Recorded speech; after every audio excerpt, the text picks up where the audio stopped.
Hello, everyone. Welcome back to Bobby Dodge Stadium here at Atlanta, Georgia. Grant Field, the oldest field in college football. Today it was all Ole Miss. The Rebels ran out to a big lead over Georgia Tech, finished the game 42-0. Coming into the game, I felt like Ole Miss needed to get to around 250 rushing yards. Well, today they amassed quite a few, 316, and the Rebels ran all over Georgia Tech today, getting out to an early 21-0 lead. A couple of things we'll talk about briefly here today.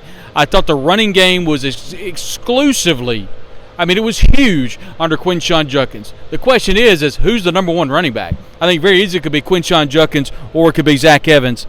Zach Evans, 18 carries, 135 yards. Quinshon Judkins, 19 carries, 105 yards. Both those gentlemen had 2 touchdowns apiece. Had a chance to visit with Zach Evans at the conclusion of the game today. He pointed out that he owes his offensive line a meal. By the way, they're not going to some fast food restaurant. They're going to the Oxford Grill House. It's going to be a pretty penny for Zach Evans. But they're well-deserved. That offensive line played really well today, opening up a number of holes. But I thought also the key play today, if you'll remember, the 42-yard pass from Jackson Dart to Malik Heath, when it went right over Malik Heath's shoulder, right over here in the southeast end zone. To me, that basically said that Jackson Dart is ready for this job. And I think it is Jackson Dart's job going forward. We talked to Lane Kiffin at the conclusion of tonight's game. Of course, he didn't say anything about the starting quarterback. Michael Katz of the Daily Journal asked Jackson Dart about when he was notified if he would be the starter. He simply said, "You'll have to ask Coach Kiffin about how that all went down." Ole Miss has Tulsa coming up.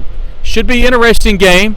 But if Ole Miss can run the football effective as they did today, we don't take anything away. We talked about running the ball.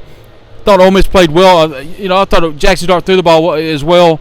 231 yards. And you look at his numbers, 10 of 16, had the one pick for 207 yards. Played really well. So Ole Miss did what they needed to do mainly here against the Georgia Tech team out of the ACC. The Rebels go back home, like we said earlier. They'll take on Tulsa next week in Oxford. We hope you enjoyed the coverage at Reps247.com. We really appreciate you being part of the website Inside the Rebels, an affiliate of 247 Sports, and we look forward to seeing you next week as the Rebels take on the Tulsa Golden Hurricanes. Remember, the website that's wall-to-wall coverage of Ole Miss sports is Reps247.com, and Inside the Rebels, an affiliate of 247 Sports. We look forward to seeing you in Oxford next week. For everyone, including our entire crew back home, for Jared Redding that was here covering for us here, I'm Brad Logan for Inside the Rebels. We'll see you next week in Oxford.